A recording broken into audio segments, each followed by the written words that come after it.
Miško,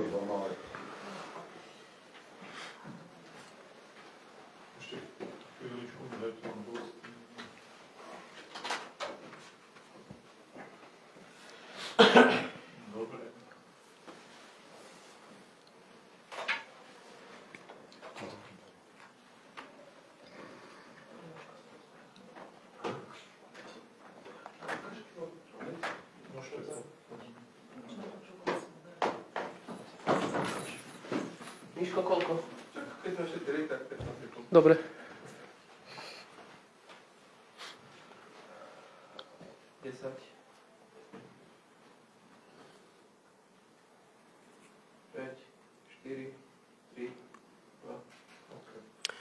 Dobrý deň, dámy a páni, vítam vás na tlačovom briefingu hnutia Slovensko s názvom Fico straší klamstvami. Vítam predstaviteľov hnutia Slovensko a rovno odovzdávam slovo pánovi Gáborovi Grendelovi. Nech sa páči.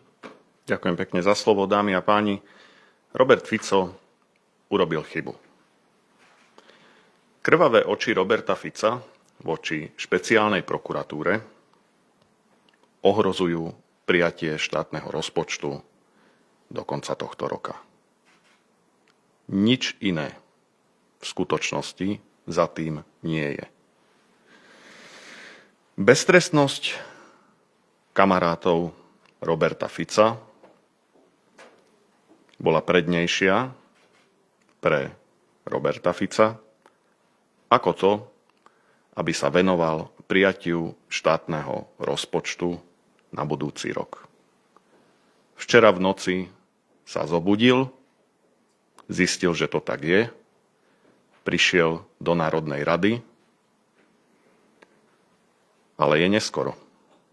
Mal na to myslieť vtedy, keď krvavými očami napínal svaly, ako ide do Vianoc zrušiť špeciálnu prokuratúru a znižovať tresty za krádeže, podvody, korupciu a ekonomické trestné činy. Robert Fico to pokazil a teraz za to trpí celá Národná rada. Ani koaličným poslancom to nie je úplne po vôli, že tu musia sedieť a počúvať naše pozmenujúce návrhy, čo je legitímnym nástrojom pri akejkoľvek rozprave k akémukoľvek zákonu. Nielen zrušenie špeciálnej prokuratúry bolo pre vládnu koalíciu prednejšie ako štátny rozpočet, ale aj kompetenčný zákon. Už 4 dni a 4 noci sme mohli rokovať o návrhu štátneho rozpočtu na budúci rok, keby pre túto vládnu koalíciu nebolo prednejšie rokovať o zákone, ktorým idú zriadiť nové ministerstvo pre jednu z koaličných strán. 4 dni a 4 noci sme už mohli rokovať o štátnom rozpočte, keby pre koalíciu nebolo prednejšie politicky ovládnuť úrad pre dohľad nad zdravotnou starostlivosťou či štatistický úrad. Ak chce niekoho Robert Fico viniť za to, že sa o štátnom rozpočte začalo v parlamente rokovať 20. decembra, tak by sa mal pozrieť do zrkadla a tam by toho vinníka našiel. Ďakujem pekne, ja by som zareagoval na niektoré klamstvá, ktoré Robert Fico sa nehanbí podsúvať ľuďom a strašiť ľudí pred Vianocami tým, že keď nebude schválený štátny rozpočet, ako ľudia budú trpieť. Pravda je úplne iná, čo je vlastne obvykle v prípade Roberta Fica. Som jediný minister financií bývalý, ktorý naozaj reálne zostavoval a chystal rozpočtové provizorium. My sme boli v úplne inej situácii. Mali sme k dispozícii 26 miliard a mali sme s nimi pokryť výdavky 35 miliard vzhľadom na mimoriadnu infláciu, vzhľadom na energetickú krízu a podobne. Z 26 miliard pokryť výdavky 35 miliard. Dnešný minister financií, ak by chystal rozpočtové provizórium s výdavkami 35 miliard, má pokryť alebo s rozpočtom 35 miliard má pokryť výdavky 30 miliard. Jedinú komplikáciu, ktorú má, tak musí to rozdeliť na 12 chlievikov rovnomerných a takýmto spôsobom pokrývať výdavky. Keďže dokopy má k dispozícii viac ako skoro o 20% viac, ako potrebuje na celý rok, to znamená, že bez najmenších problémov vie pokryť výdavky aj na dotácie cien energií, ktoré hovoril, aj na jeho nový výmysel s dotáciou hypoték. A to teda dovolím si upozorniť, my sme na energie vyčlenili v rozpočte 3,5 miliardy, on vyčlenuje v rozpočte len 800 miliónov, alebo potrebuje len 800 miliónov, to znamená len 1/4 pomoci dávajú voči tomu, čo sme vlastne dávali na pomoc energiami my. Druhá vec je, že rozpočtové provizórium, keď si dáme otázku, či by Slovensku ublížilo v tejto chvíli. Včera sme dostali signál z Eurostatu, z Európskeho štatistického úradu, ktorý dal predbežné stanovisko o tom, alebo tak k návrhu rozpočtu, že Fico s Kamenickým podvádzali. Že umelo vyúčtovali si preplatenie nákladov na energie, ktoré sme z Európskej komisie vybavili, a 0,5 miliardy odlifrovali, akože bude zaplatená budúci rok a tým pádom ju chcú započítať do príjmov budúceho roku a umelo takýmto spôsobom sa tváriť, že konsolidujú. Že to je jedna vec, že to sa ešte zatiaľ nestalo v histórii Slovenskej republiky, že by komisia a jej orgán, Európsky štatistický úrad, musel povedať, že vlastne slovenská vláda podvádza pri tvorbe rozpočtu. Teraz sa to stalo a ešte to oficiálne na papieri nie je, ale bude to. Takže to je jedna vec. Keď aj by bolo rozpočtové provizórium, majú čas na to, aby si upratali návrh zákona tak, aby bol v súlade s európskymi pravidlami. Druhá vec, čo takisto urobili precedens pri tvorbe tohto návrhu zákona o štátnom rozpočte je, že nie je v ňom ani zmienka o podrobnejšom rozpise výdavkov. Štandardne to býva v návrhu zákona o štátnom rozpočte, to približne 80 strán úplne podrobného rozpisu výdavkov. Oni si nedali žiadnu prácu. Nič. Nenájdete tam žiadnu zmienku o podrobnom rozpise. Takisto by získali nejaký časový priestor, aby urobili návrh zákona tak, ako sa patrí, a nie takýto podfuk. No a každopádne by bolo dobré, aby sme predišli škodám z Európskej komisie, keďže potrebujeme mať definitívne stanovisko aj k výdavkovým limitom. Keďže vieme, že takisto sa tvária páni, ktorí dávali dokopy návrh zákona o štátnom rozpočte, že ich sa výdavkové limity netýkajú. Podľa zákona sa ich týkajú, potrebujeme k tomu stanovisko samozrejme Európskej komisie, lebo v prípade, ak Európska komisia povie, že mal rozpočet byť v súlade so zákonom, teda alebo s výdavkovými limitmi, a nebol by, v tom prípade by sme tzv. Zvrátili míľnik a reálne by hrozila pokuta v niekoľko 100 miliónovej výške zo strany Európskej komisie a zároveň by sme mali celoeurópsku hanbu, lebo by sme boli prvou krajinou v rámci EÚ, ktorá by zvrátila míľnik. To znamená, najprv by ho zaviedla nejakú reformu, zinkasovala by z európskych zdrojov za to peniaze, ako sme zinkasovali my, a potom by pod fukom zrazu tú reformu vynulovali a už by neplatila. Ale peniaze by sme si nechali. Tomuto sa hovorí zvrátenie míľnika, inak povedané podvod. A takýto podvod v podstate takisto Robert Fico aj s jeho ministrom financií nachystali a k tomu potrebujeme oficiálne vyjadrenie Európskej komisie. Takže Slovensku by vôbec rozpočtové provizórium neublížilo. Podotýkam, že rozpočtové provizórium sa vôbec netýka bežného života obyčajných ľudí. Bežne automaticky funguje zdravotná starostlivosť, to sú zdravotné odvody, ktoré vôbec s tým nemajú nič spoločné. Normálne fungujú sociálne dávky, dôchodky, takisto platby mamičkám na materskej, na rodičovskom príspevku. Jednoducho život obyčajných ľudí normálne funguje.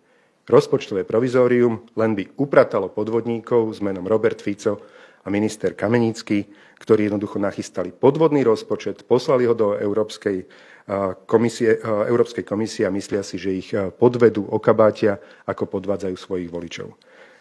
Čiže nemusíme sa bať rozpočtového provizória.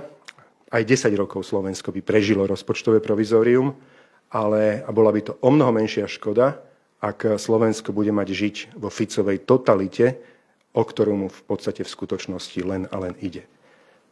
Straší s umelým slameným panákom, straší ľudí s rozpočtom a s rozpočtovým provizóriom s jediným cieľom aby po dovolenke v Dubaji a po jeho siahodlhých diskusiách s výbohom niekde v Dubaji a po jeho prísľube a zapití toho, že teda áno, ideme teda definitívne demontovať právny štát a spravodlivosť, 8. januára sem slávnostne v pondelok prišiel a odrecitoval nám tu jeho slávny návrh o tom, ako demontovať právny štát.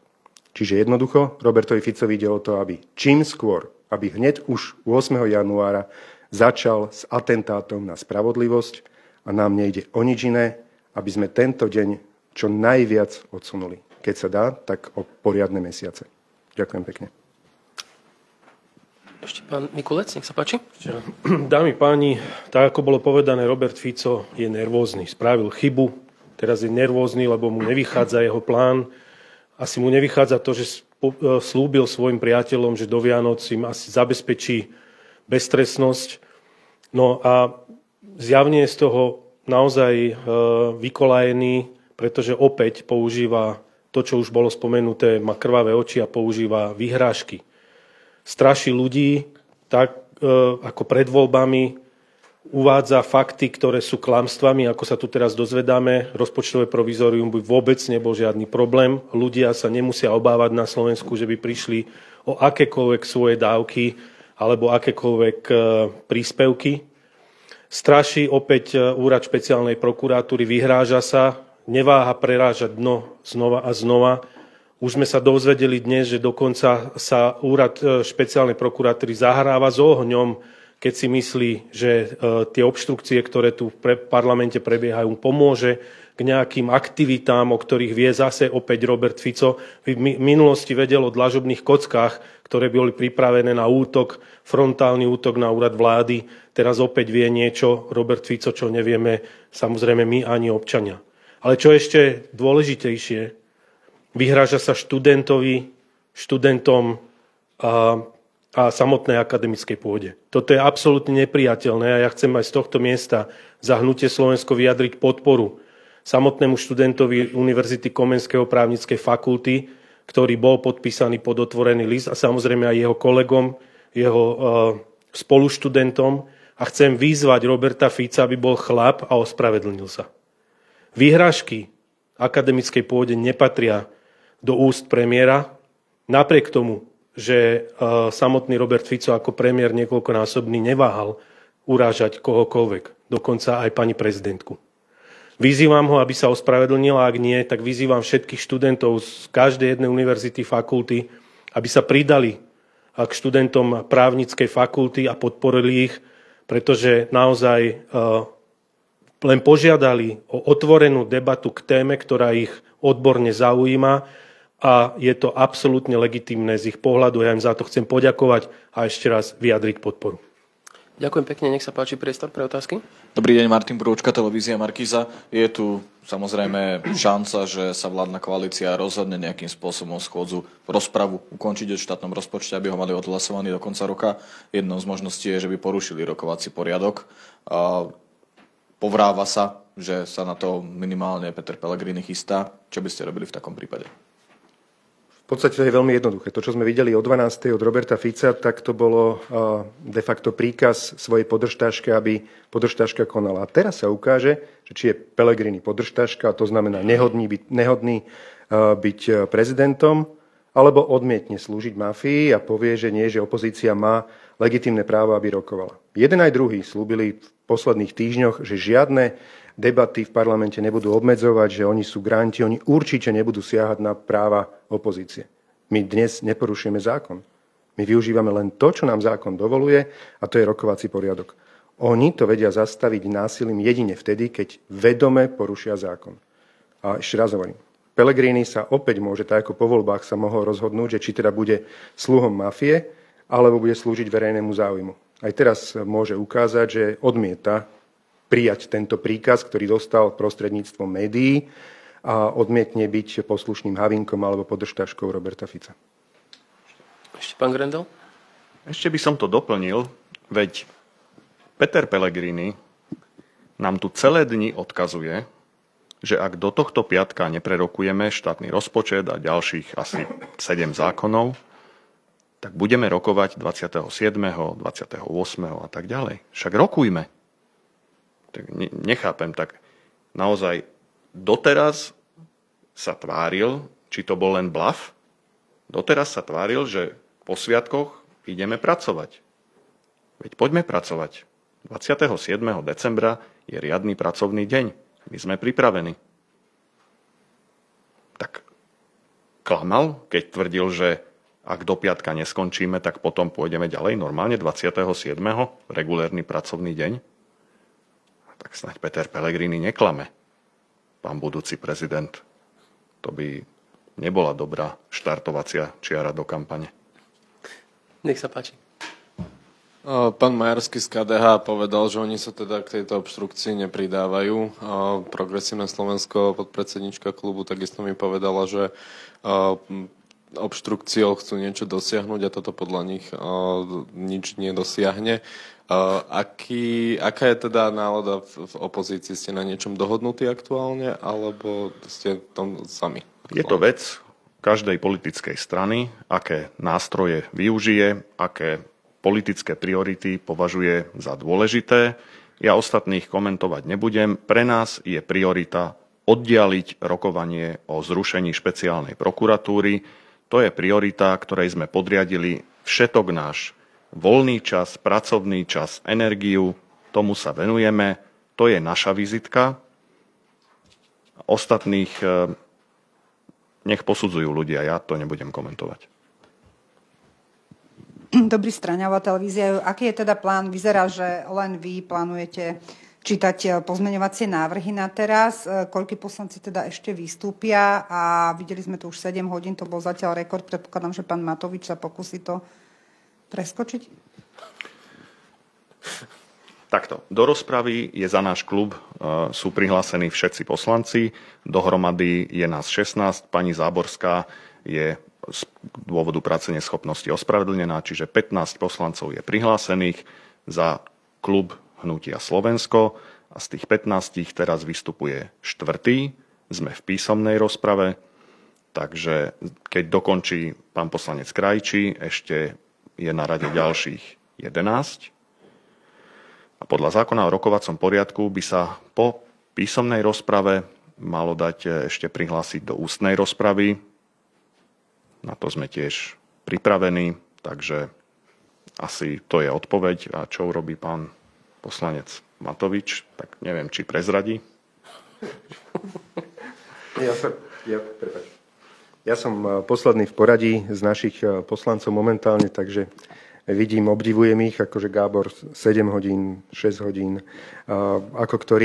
je to mimoriadne náročné, akože neprajem to nikomu.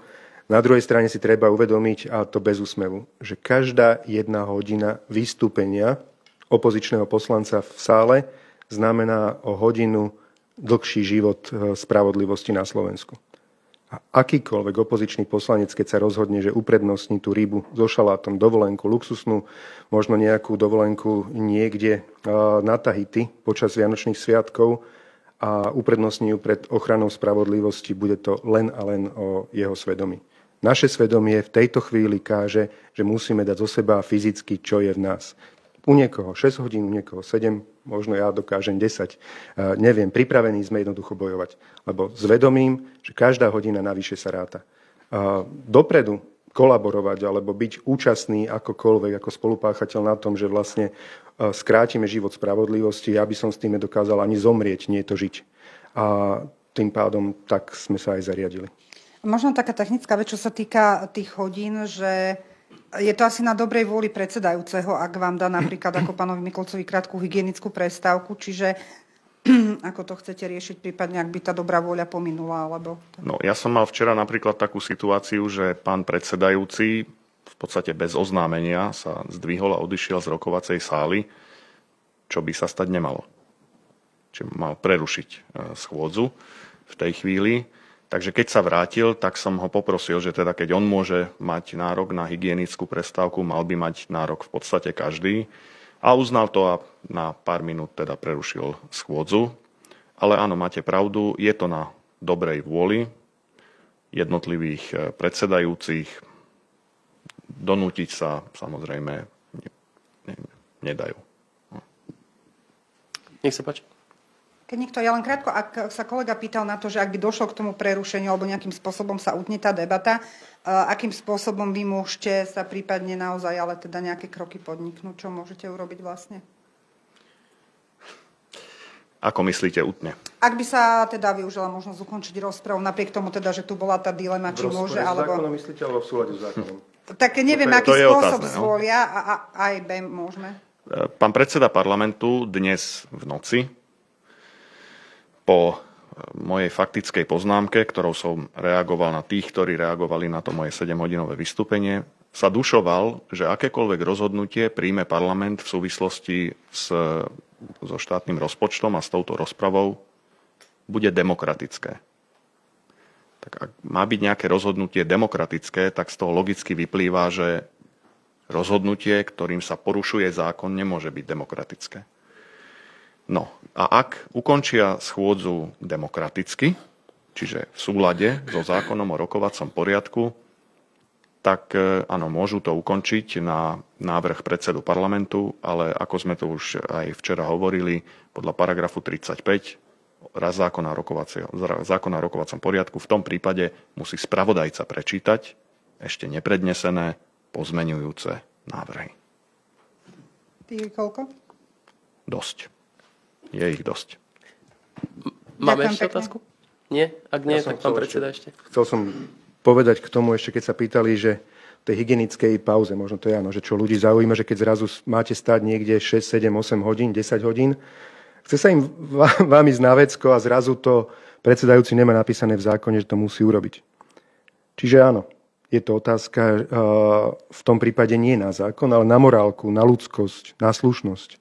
Ja som to zažil 5, 6, 7 rokov dozadu. Viem, že som potreboval ísť na vecko, rozprával som tam možno už vtedy 4, 5 hodinu a nedovolili mi ísť. Pri tom ďalšom vystúpení ma bolela noha, chcel som si po 2 hodinách sadnúť, takisto mi nedovolili. To je čisto o výchove, ako ich vychovala mama, ako majú morálku.